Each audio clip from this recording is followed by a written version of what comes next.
할렐루야. 오늘 우리 부활절 26년 부활절 이 새벽에 함께 하신 여러분 사랑하고 축복합니다.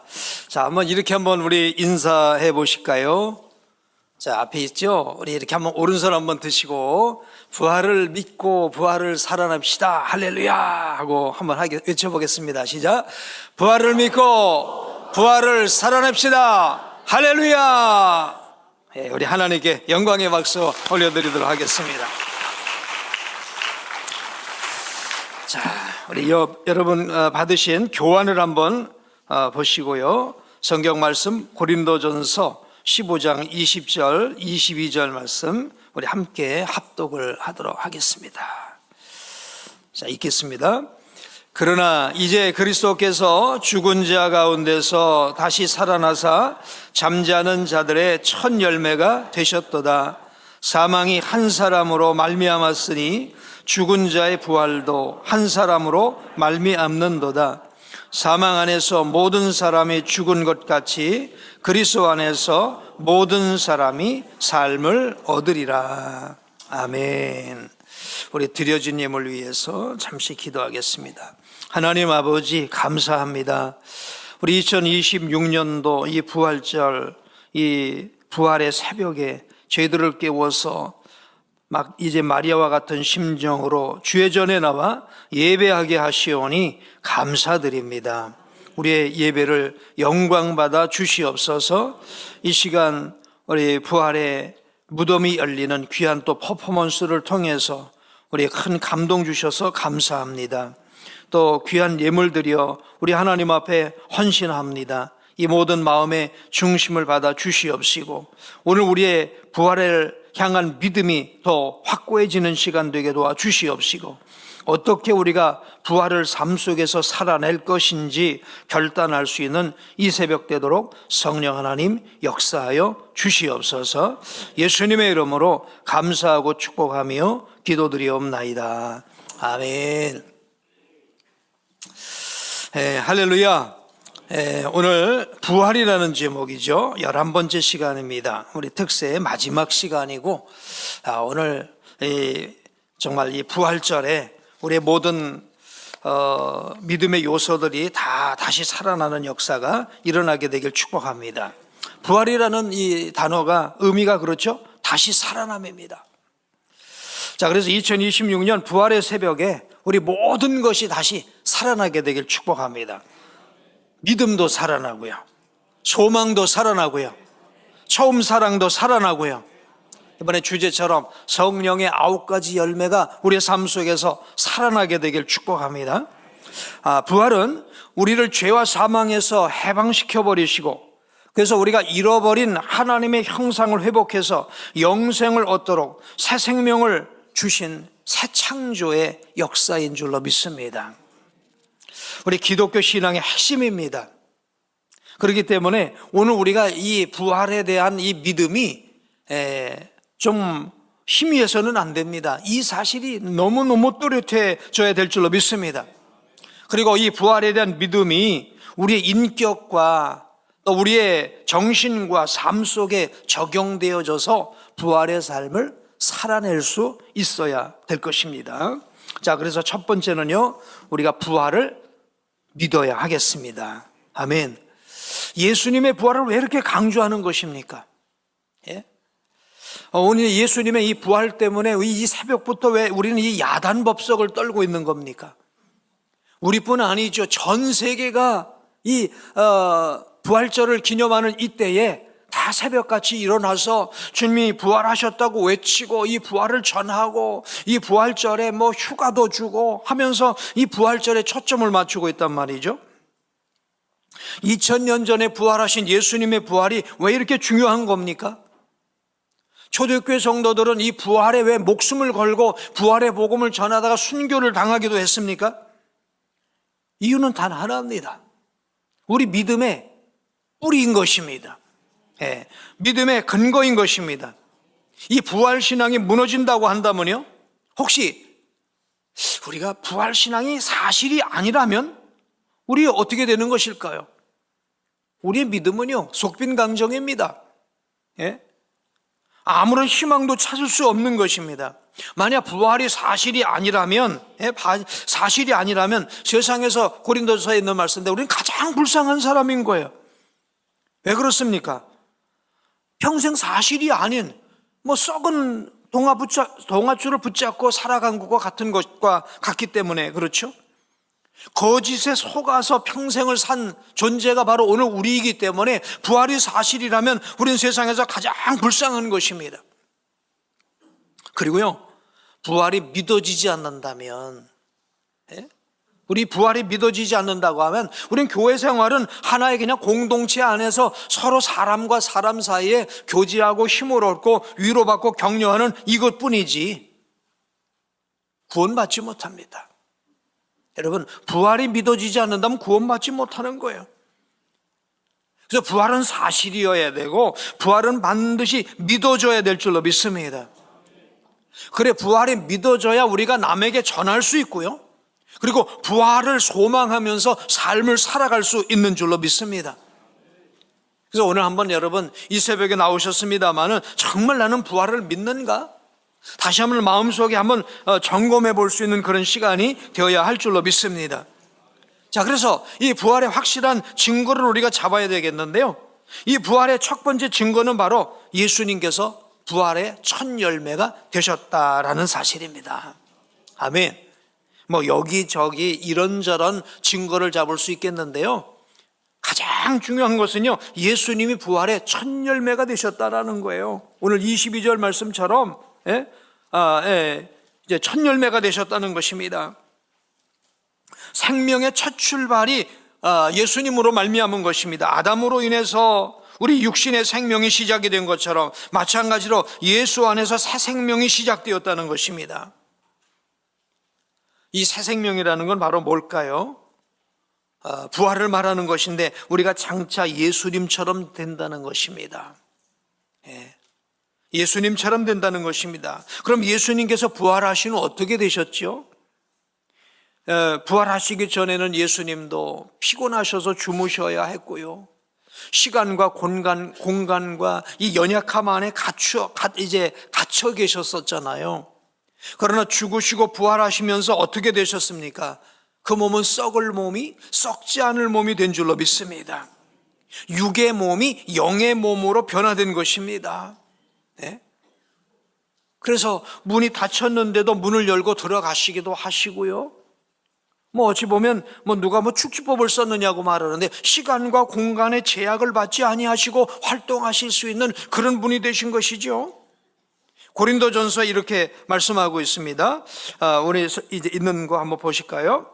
15장 42절 44절입니다. 한번 읽겠습니다. 시작. 죽은 자의 부활도 그와 같으니 썩을 것으로 심고 썩지 아니할 것으로 다시 살아나며 육의 몸으로 심고 신령한 몸으로 다시 살아나나니 육의 몸이 있은즉 또 영의 몸도 있느니라.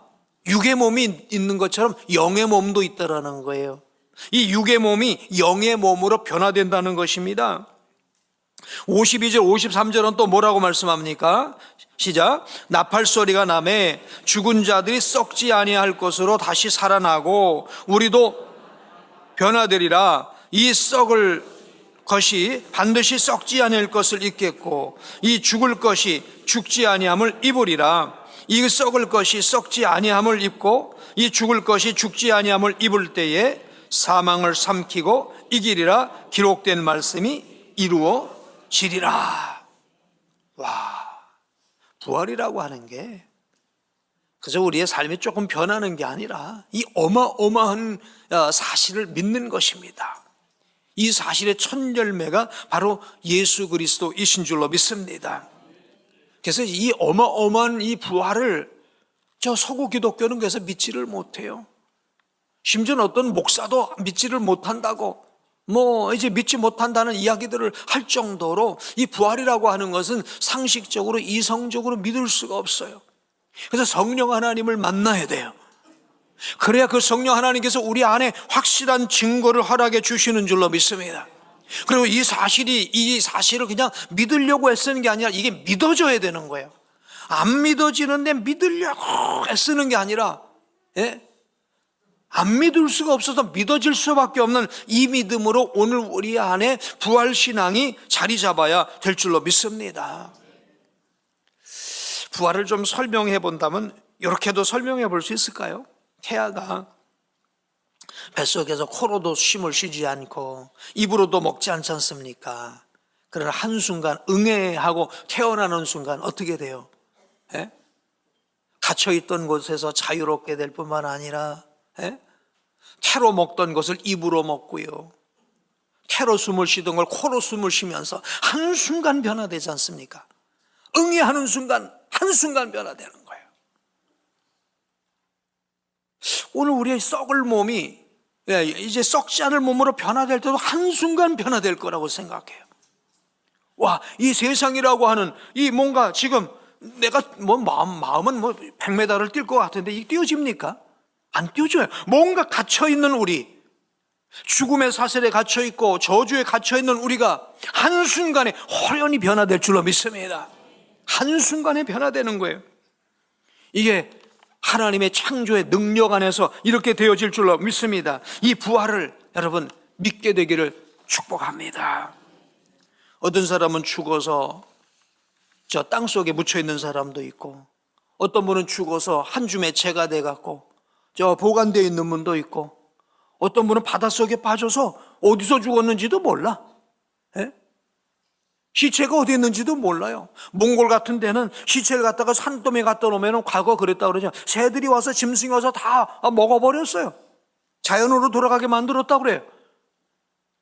그렇게 죽었든 이렇게 죽었든 장사가 어떻게 되었든 상관이 없어요. 우리 하나님의 살아계신 능력으로 말미암아 썩지 않을 몸으로 다시 새롭게 부활되게 될 줄로 믿습니다. 무너질 장막이 영원히 무너지지 아니, 하나님께서 우리 손으로 짓지 아니한 하나님이 지으신 그 영원한 집이 오늘 우리에게 있는 것을 믿습니다. 오늘 이 믿음이 오늘 우리 안에 분명해야 될 줄로 믿습니다. 희미한 어떤 믿음이 아니라 또렷한 믿음이 되어야 될 줄로 믿습니다. 그래, 그것을 붙잡고 우리가 이 땅을 살아가게 될 것입니다.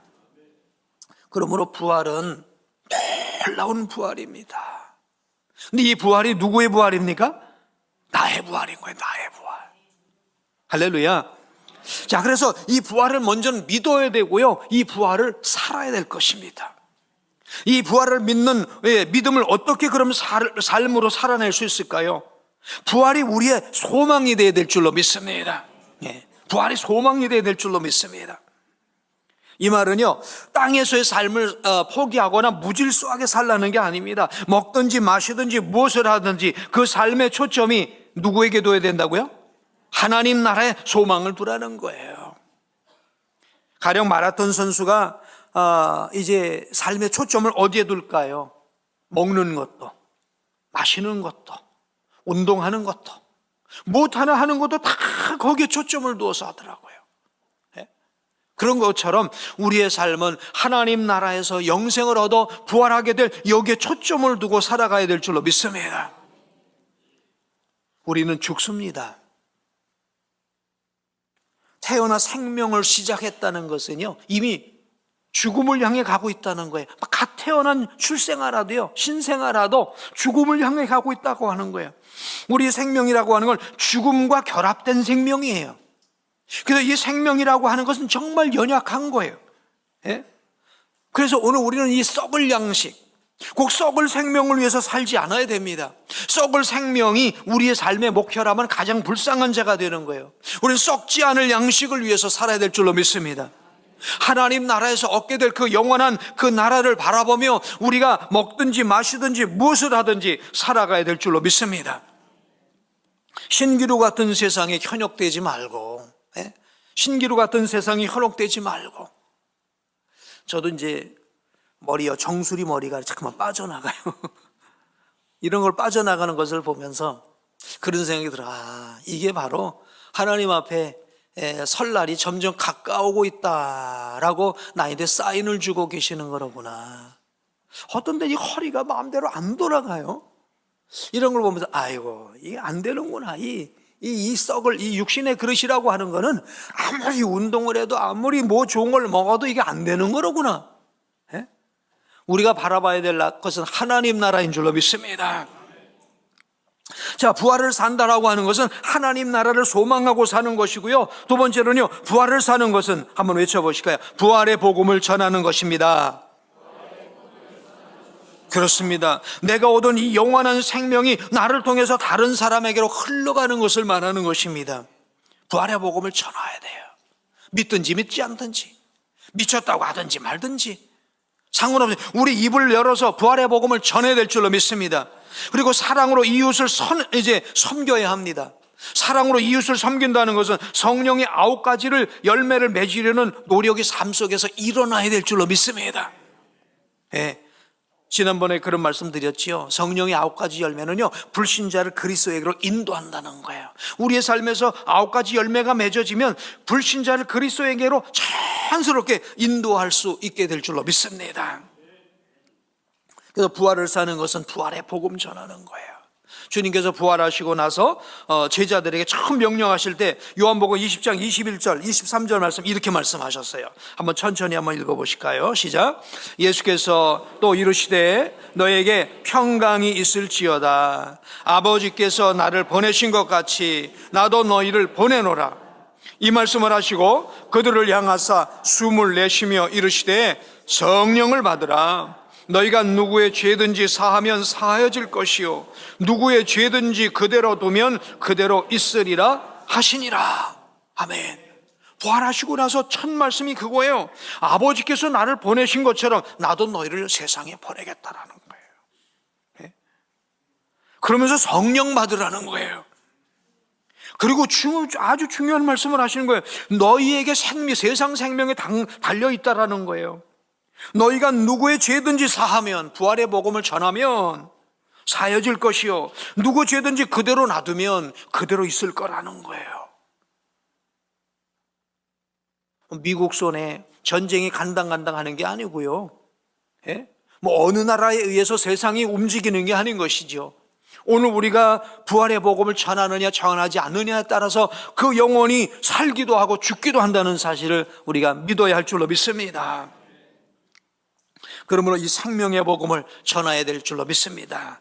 또 22절, 오늘 22절 말씀 다시 한번 읽어보실까요? 시작. 아담 안에서 모든 사람이 죽은 것 같이 그리스도 안에서 모든 사람이 삶을 얻으리라. 그래요. 아담 안에서 모든 사람이 죽은 것 같이 그리스도 안에서 모든 사람이 하나님의 형상을 회복하게 될 것이기 때문에 부활의 생명의 복음, 첫 열매 되신 예수 그리스도의 이 복음을 전하는 것, 이게 바로 오늘 우리가 부활을 살아내는 것인 줄로 믿습니다. 우리 사랑하는 성도님 여러분, 2026년 이 부활 새벽 아침에 함께 하신 것 축복합니다. 오늘 이렇게 힘써 나오셨는데 여러분 마음 안에 새로운 결단이 있게 되길 축복합니다. 정말 나는 부활을 믿는가 한번 돌아보시고 이 부활 신앙에 정말 확고하게 서게 되길 축복합니다. 그리고 이 부활의 삶을 살아내야 될 줄로 믿습니다. 부활을 소망하며 살아가게 되길 축복합니다. 그리고 이 부활의 복음을 전하면서 살아갈 수 있는 그런 우리 모두 되기를 주님의 이름으로 축복합니다. 이제 한번 오른손 한번 들어보실까요? 이렇게 한번 외쳐보겠습니다. 부활을 믿고 부활을 살아냅시다. 할렐루야. 시작. 부활을 믿고 부활을 살아냅시다. 할렐루야. 기도하겠습니다.